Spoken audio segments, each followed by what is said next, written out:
नमस्कार, आप देख रहे हैं खबर दमदार में। हुआ आपके साथ अमित गर्ग शुक्ला। शाम 7 बजे के बुलेटिन में देखेंगे कल शाम 7:15 पर प्रधानमंत्री मोदी देश के प्रधानमंत्री की शपथ लेंगे। कैसी हैं तैयारियां, ये भी आपको दिखाएंगे। पीएम मोदी की कैबिनेट में किन किन नेताओं को शामिल किया जा सकता है, संभावित चेहरों को लेकर आपको जानकारी देंगे। लोकसभा में राहुल गांधी विपक्ष के नेता बन सकते हैं। वहीं चुनाव के बाद एक्शन में नजर आ रहे हैं सीएम योगी। सीएम ने मंत्रियों को कई निर्देश दिए हैं। इसके अलावा दूसरी तमाम खबरें होंगी जिन पर विस्तार से बात करेंगे।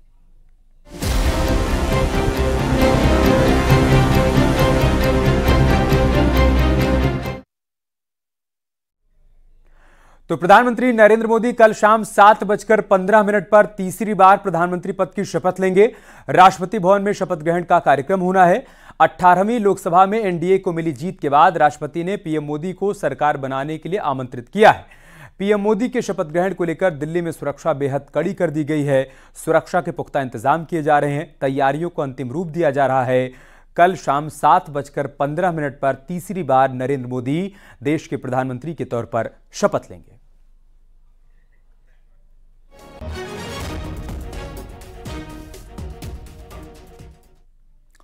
मोदी सरकार के शपथ ग्रहण का निमंत्रण पत्र सामने आया है। जिन लोगों को शपथ ग्रहण समारोह के लिए बुलाया गया है, उन्हें यही निमंत्रण पत्र भेजा जा रहा है। निमंत्रण पत्र की पहली झलक आप न्यूज़ 18 पर देख रहे हैं। यही वो निमंत्रण पत्र है जो कि तमाम मेहमानों को भेजा जा रहा है। तमाम खास मेहमानों को बुलाया जा रहा है। इसके अलावा सेंट्रल विस्टा प्रोजेक्ट में काम करने वाले तमाम मजदूरों को भी कल के इस समारोह में शामिल होने के लिए आमंत्रित किया जा रहा है और सभी को आमंत्रित करने के लिए यही पत्र भेजा जा रहा है। और दो तस्वीरें हम आपको दिखा रहे हैं। शपथ ग्रहण की तैयारियां युद्ध स्तर पर चल रही हैं। राष्ट्रपति भवन के बाहर आप देखिए कैसे क्रमबद्ध तरीके से इन कुर्सियों को लगाया जा रहा है। तमाम आम और खास लोग यहां पर मौजूद रहेंगे कल जब नरेंद्र मोदी तीसरी बार देश के प्रधानमंत्री पद के तौर पर शपथ लेंगे। और जो आप पहली तस्वीर देख रहे हैं, कल जब प्रधानमंत्री मोदी ने मुलाकात की थी राष्ट्रपति द्रौपदी मुर्मू से और राष्ट्रपति ने उनको न्योता दिया था सरकार बनाने का, उसी दौरान दही खिलाकर उनका मुंह मीठा कराया था।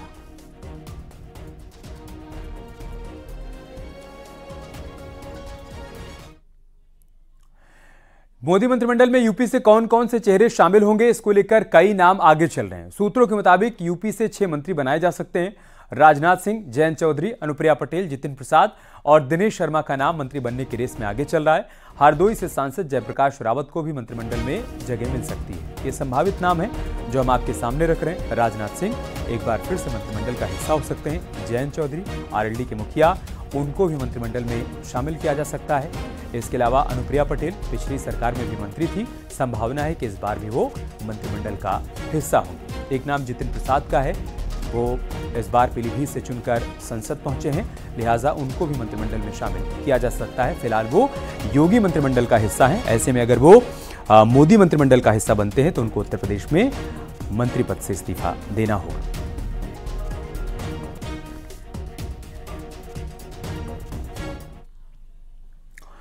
यूपी के अलावा मोदी मंत्रिमंडल में एनडीए के सहयोगी दलों के संभावित चेहरों के नाम भी सामने आ गए हैं। सूत्रों के हवाले से खबर है कि आंध्र प्रदेश से राम मोहन नायडू को मंत्रिमंडल में शामिल किया जा सकता है। कर्नाटक से जेडीएस के कुमार स्वामी को मंत्री पद दिया जा सकता है।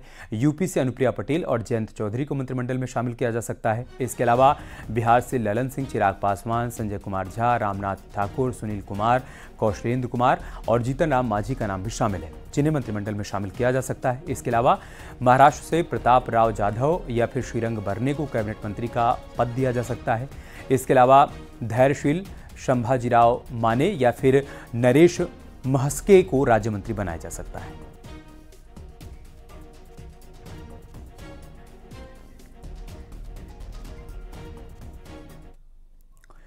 मोदी सरकार के शपथ ग्रहण समारोह में 7 देशों के प्रमुख नेता भी शामिल होंगे।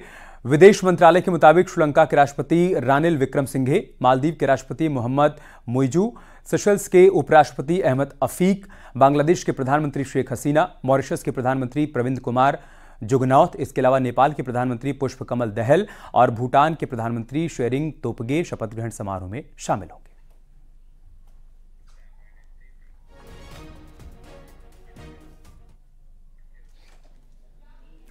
और शपथ ग्रहण समारोह को भव्य बनाने की तैयारियां भी शुरू हो चुकी हैं। मोदी के शपथ ग्रहण समारोह में विदेशी मेहमानों के साथ ही श्रमजीवियों को भी आमंत्रित किया गया है। सेंट्रल विस्टा से जुड़े मजदूर, उत्तराखंड के रेट माइनर्स को भी आमंत्रित किया गया है। इसके साथ ही स्वच्छता कार्यकर्ता और लाभार्थियों को भी आमंत्रित किया गया है।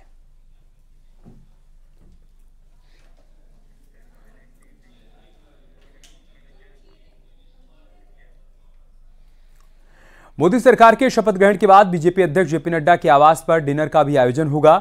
डिनर में बीजेपी के सभी सांसद, पार्टी के पदाधिकारी और बीजेपी शासित राज्यों के सभी मुख्यमंत्री भी शामिल होंगे।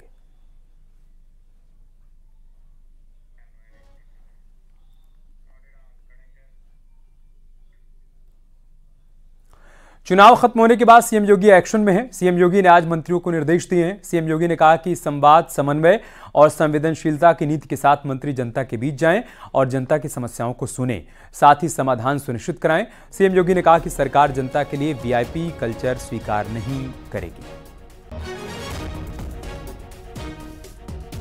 गौरवान्वित करने का क्षण है भारतीय जनता पार्टी कार्यकर्ता के रूप में मेरे लिए, और जिस तरीके से माननीय प्रधानमंत्री जी तीसरी बार शपथ ले रहे हैं और देश के विकास के रथ को आगे और बढ़ाने का काम करेंगे, और बहुत ऐतिहासिक फैसले इस कार्यकाल में होने वाले, जैसा संकेत माननीय प्रधानमंत्री जी ने दिया है। 3 महीने के बाद लगातार चुनाव में व्यस्तता के बाद अपने मंत्रिपरिषद की चिंता करना, अपने विभाग की चिंता करना है, प्रभार के जिलों की चिंता करना है, और जिन जिलों से आप विधायक हैं, जनप्रतिनिधि चुने गए हैं, वहाँ विशेष ध्यान देने की जरूरत है। काम प्रभावित हुआ है लगातार सबकी व्यस्तता ने, तो बस निर्देश वही मिले हैं कि सब लोग अपने अपने काम में दोनों उत्साह के साथ जाके लग जाएं और अपने जिम्मेदारियों को बखूबी निभाएं। देखिए, परिणाम अच्छे रहे, इसीलिए मोदी जी तीसरी बार देश के प्रधानमंत्री बने हैं। हम लोग जनता की सेवा करते हैं और आगे अच्छे से सेवा करते रहें, अपने दायित्वों का निर्वहन करें। और मुख्यमंत्री जी ने आज हम लोगों को बहुत सारे दिशा निर्देश दिए हैं, उनको लेकर के हम लोग क्या कुछ दिशा निर्देश दिए हैं मंत्री जी?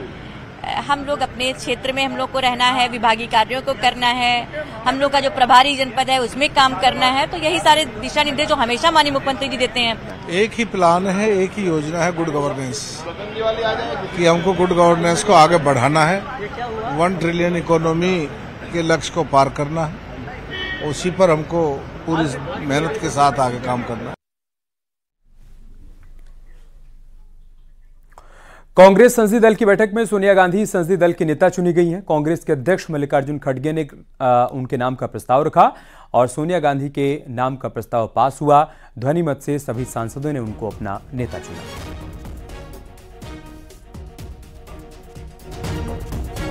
ये तो बहुत बड़ी बात है, अच्छा है। हमारी लीडर फिर से सीपीपी लीडर बनी और हमको मार्गदर्शन करते रहेगी, और इससे बड़ा क्या हो सकता है। जो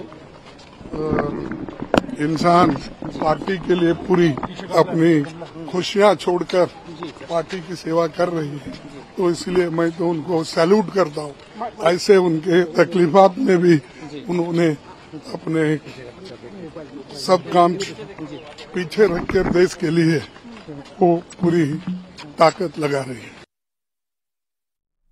नए जो सदस्य आए हैं उनका इंट्रोडक्शन हुआ, और इंट्रोडक्शन के बाद उन्हें बधाई दी गई।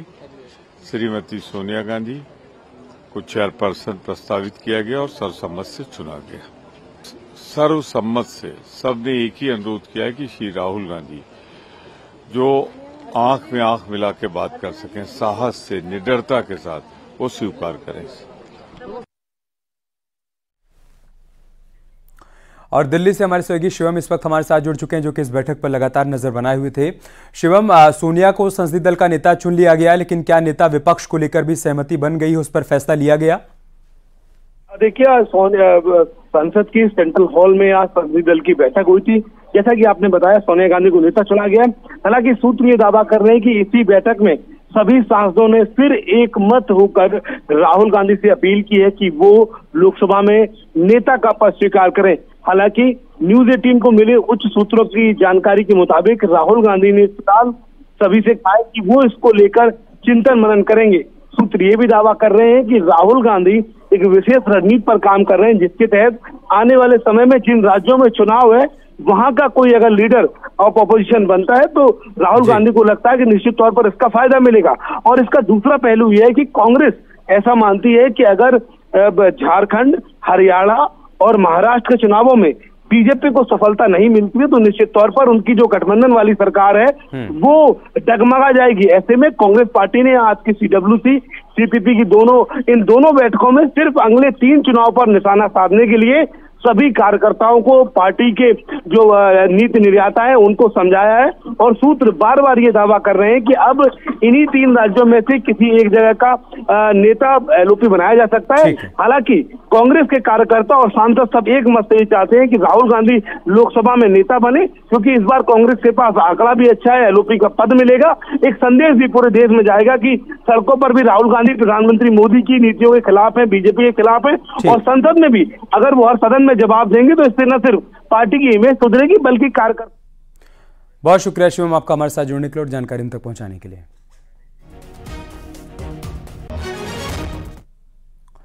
अमेठी से जीतने के बाद कांग्रेस के सांसद किशोरीलाल शर्मा ने दिल्ली में गांधी परिवार से मुलाकात की और जीत को लेकर बातचीत की। गांधी परिवार और किशोरीलाल शर्मा के बीच जो बातचीत हुई है वो आपको सुनाते हैं।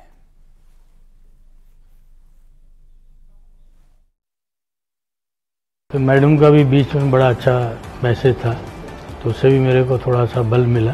फिर आपने तो छक्का ही लगा दिया फिर वहाँ जाके। आपकी तो बहुत अच्छी नीति। आपका अमेठी से बहुत पुराना कनेक्शन है। ये बीजेपी वाले शायद में भैया राजीव जी के साथ गया। ये समझे नहीं बीजेपी वाले नहीं किससे लड़ रहे हैं। अंडर एस्टिमेट किया उन्होंने। इतने बड़े टेम्परेचर में जैस के अंदर रोड शो मैं बेहोश हो रहा था। मैं पहले आता हूँ ठीक है ना, जिससे क्राउड का क्या है उस समय तक टेंशन बनी रहती जब तक फुल नहीं होता। तो उसी में तो मतलब कर रहे थे तो फिर मतलब टेंस में ही था मैं उस समय। मतलब जब 45 समथिंग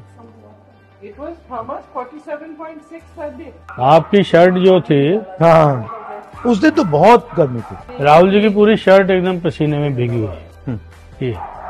इतनी मेहनत की। Totally emotional toward Gandhi family. ये मैंने मतलब आज से नहीं सबसे देख रहा हूँ ठीक है। अब मैडम का पहला इलेक्शन 99 में हम ही लोग इसी कमरे में जिद करके लेके गए थे कि मैडम मतलब लड़िए आप कुछ में ये, तो प्रियंका ने साथ दिया उस समय मेरा। तो मैं क्या आप बनाइए तो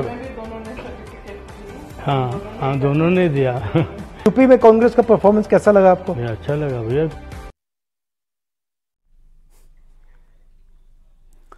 लखनऊ में समाजवादी पार्टी के संसदीय दल की बैठक हुई। अखिलेश यादव ने नवनिर्वाचित सांसदों से मुलाकात की और विपक्ष की आज की बैठक कई मायनों में बहुत अहम रही।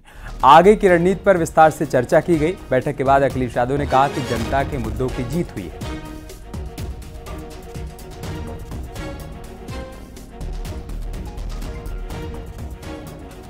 समाजवादी पार्टी देश के तीसरे नंबर की पार्टी बन गई है, जहां पार्टी को इतना बड़े पैमाने पर जनता का समर्थन मिला है। वहीं समाजवादियों की जिम्मेदारी बढ़ गई है। जनता की एक एक बात, जनता की समस्याओं का उठाना, उनके हित में अपनी बात रखना। समाजवादियों का लगातार संघर्ष रहेगा लोकसभा में, जिससे ज़्यादा से ज़्यादा जनता के बीच में और उनके लिए सेवा कर सकें। मैं सबसे पहले तो सभी अपने समाजवादी पार्टी के सांसदों को बधाई देना चाहूँगी और साथ में उत्तर प्रदेश के सभी जनों का भी धन्यवाद देना चाहूँगी कि जहां उन्होंने एक सकारात्मक राजनीति का आज सहयोग करके एक भारी संख्या में लोगों को संसद में पहुंचाने का जो काम किया है, और मैं धन्यवाद देना चाहूँगी सब। अयोध्या की सीट बहुत महत्वपूर्ण है, उसमें जिस तरह से मैं समझती हूँ वो लोगों का लोकतंत्र में लोग अगर खुश नहीं होते हैं तो वो अपने प्रतिनिधित्व को अपने हिसाब से चुनते हैं। अयोध्या में भी यही हुआ है कि कहीं ना कहीं लोग नाखुश थे और उन्होंने अपना सांसद जो चुना है वो समाजवादी पार्टी का चुना। अयोध्या से एसपी के सांसद अवधेश प्रसाद ने कहा कि अयोध्या से एसपी की जीत रामनगरी के लोगों की जीत है। ये जीत अखिलेश यादव के निर्णय की जीत है। ये जीत जो है संवन फैजाबाद लोकसभा, जो अयोध्या धार्मिक नगरी, ऐतिहासिक नगरी, जहाँ पर भगवान श्री रामचंद्र की मर्यादाएं थी, अब ये तो पता चल गया होगा आपको ना, देश के जितने उनके मुख्यमंत्री हैं जितने महामहिम। और एक बड़ी खबर प्रतापगढ़ से आ रही है। मौलाना फारूक की हत्या कर दी गई है। मौलाना की हत्या से हड़कंप मच गया है। जेठवाड़ा थाने के सोनपुर गांव में दबंगों ने मौलाना फारूक की हत्या कर दी। धारदार हथियार और लाठी डंडे से पीटकर फारूक को मौत के घाट उतार दिया गया। ये खबर हम आपको प्रतापगढ़ से बता रहे हैं। जेठवाड़ा इलाके का मामला है, जहां पर सोनपुर गांव में दबंगों ने मौलाना फारूक की हत्या कर दी।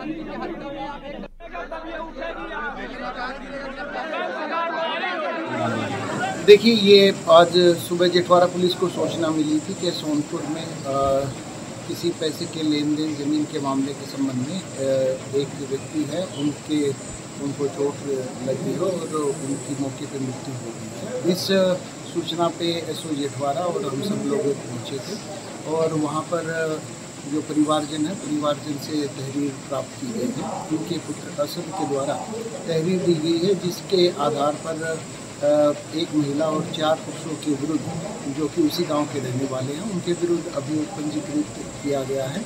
इसमें बॉडी को पोस्टमार्टम के लिए भेजा गया है।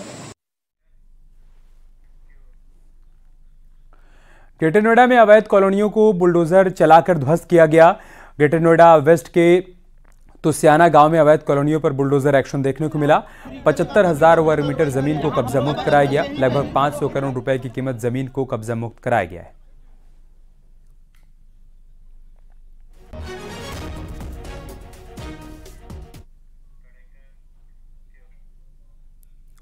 बागपत के इंडस्ट्रियल एरिया स्थित प्लास्टिक की फैक्ट्री में भीषण आग लग गई। प्लास्टिक कटिंग करते समय फैक्ट्री में अचानक से आग लग गई, जिससे लाखों रुपए का सामान जल गया।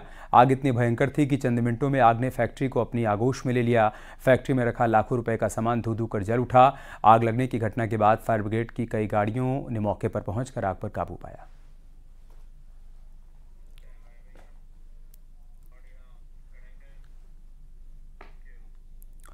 संभल पुलिस ने लालता प्रसाद हत्याकांड का खुलासा कर दिया। हत्या के आरोप में पति पत्नी को गिरफ्तार किया गया। वहीं हत्यारोपी की तलाश अभी चल रही है।